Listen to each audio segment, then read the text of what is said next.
right. So I'm basically going to take you on a journey of doing a proof of concept. Um, the idea being that when a candle forms, generally the previous candle is going to be the same direction as the next candle.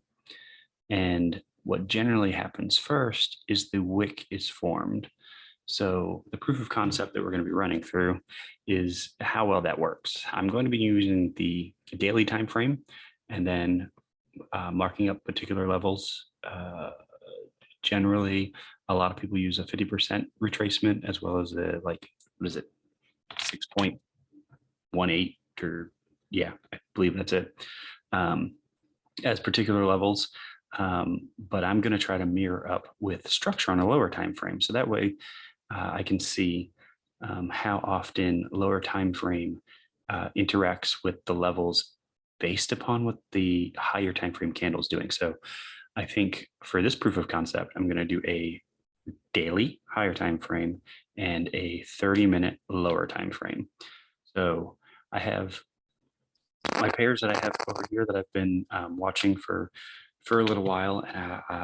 They're pretty easy to watch, pretty easy to sort of predict where they're going to go or how they're going to respond to particular levels. And so I'm going to be just basically going through and marking these up, and you're going to join me on this one. So start up with these particular tools, just marking out. So it is July 17th. And so I'm marking up Friday's candle. It is Sunday.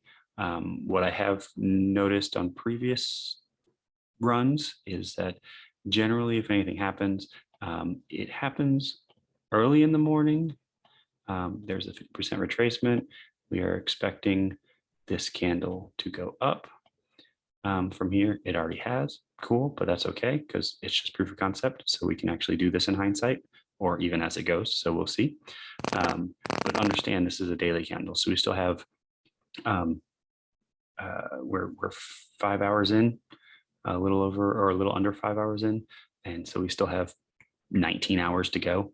I like how it's written right there, 18 hours, 18 and a half hours to go before this candle finally closes. So there's plenty of stuff this candle can do. The concept we're trying to test is that a candle forms and generally goes in the previous direction, unless you're working with candles like these or maybe some of these really huge candles that are outside the norm of previous candles. So just going to work there. So we got that marked up there. Moving down to GBP USD, same thing, mark up the level there. We're expecting this candle to go up. And then I want around half of the body mark. So I was going to say, so you have moments like these where you do get about a half of a body mark before it decides to go down. These ones are not playing well into this proof of concept, but perhaps the way they responded on that lower level, that 50% level that we're marking up, would show, it wouldn't have made sense anyway to get into a trade.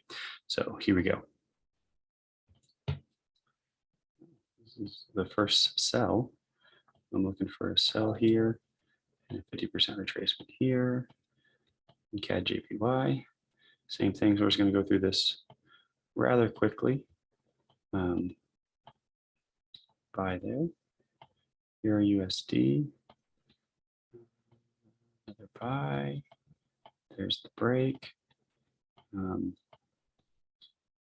I think next time I actually, from previous, I want to come all the way across. I want to see that break within the lower time frame. So this is getting choppy here, but same thing. I'm still going to trust it. It's all proof of concept. It's all a matter of building up an idea, testing that idea, and seeing how it works.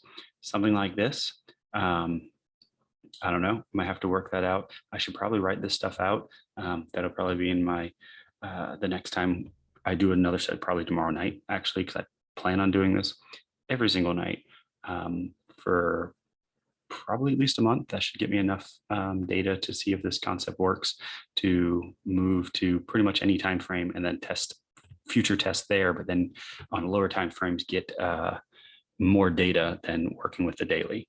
So this one, combine these two and do 50% of the level there.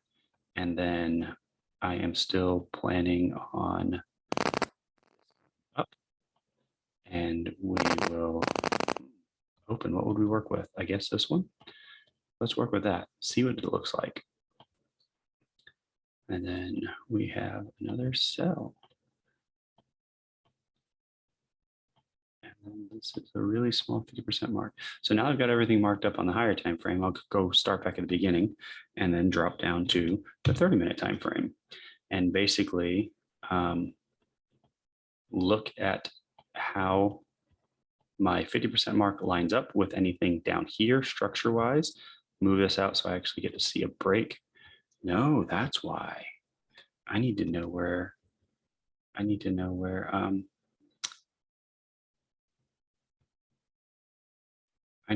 it opened so I can see that. There's the open. Okay, cool. So then we got some choppiness over in this area. Big dip down, but what we have had is this respected area here. So it is greater than the 50% mark, because 50% mark was up here. This might be the 618 area. And so other people are looking at this area as retracement areas. If they're looking on these lower time frames for particular levels, so this might be a retracement area. So we're just trying to find high value areas to look at where other people are also looking, and then get into a trade. So here we are down here. It already looks like, see, like this one lined up really nicely. So we'll just make that zone there. So that's pretty good. Leave it there. This one I have to get moved up. And this might be a wide zone, only because we only have a little bit of pullback in these two wicks here. Is the only place that it actually comes back and touches as a resistance area. So leave that as a wide zone, see how it comes and interacts with this area. Proof of concept is the idea of coming in, drawing an area and trying to stay consistent to how you draw the area, how you see the area, and then paying attention to how price responds in that area. And so if you can go with particular price patterns, or just looking based upon price action and try to find something that fits, and then seeing how it works, going and testing it. So, and that is all this is right now. So this is an area here. We're coming all the way back here to another candle, but basically we're only working with the previous daily candle. Not too much stuff over here. We only want to know what the next day is possibly doing. So it is coming back down into this 50% area, and it's coming to this area, and it's stalled out, stayed here, rejected off, and is now going up. So we'll see how far that goes, and see how that responds, and then track that. Euro USD. From here, we really don't have much outside of this area right here. So we'll leave that there. GBP AUD. We'll work with that. Got these as sharp ping up, pull down, and now we're working with this area over here. That's why I got to keep it on the actual candle open. Okay, gotcha. So see how price responds when it gets back in there. This one, not as clean. We have a small support here. So we have two possible areas to look at. This is a really thin zone here, but then this is I'm way too low. That is not even in the same previous daily candle. Neither is this actually. So actually this will be the only zone that I'm working with. Forget about that stuff over there. We'll see how this works. Oh, that's just ugly. So basically we just have a strong support that is a pretty wide zone, given that's previous data, but we have this that'll confirm that, so we can use this, and it just lends credibility from this previous one. But let's just use this right here, in which case let's go ahead and confirm that there, leave it. And then this one right here, we're just going to use this data right here, comes all the way up to the wick area, captures all that, and come forward. And so now basically by tomorrow's standpoint, I'll come back to the charts. I will see how price responded on these, how what all happened in these zones, if anything, and then go from there, and then move on to the next day and see how it goes.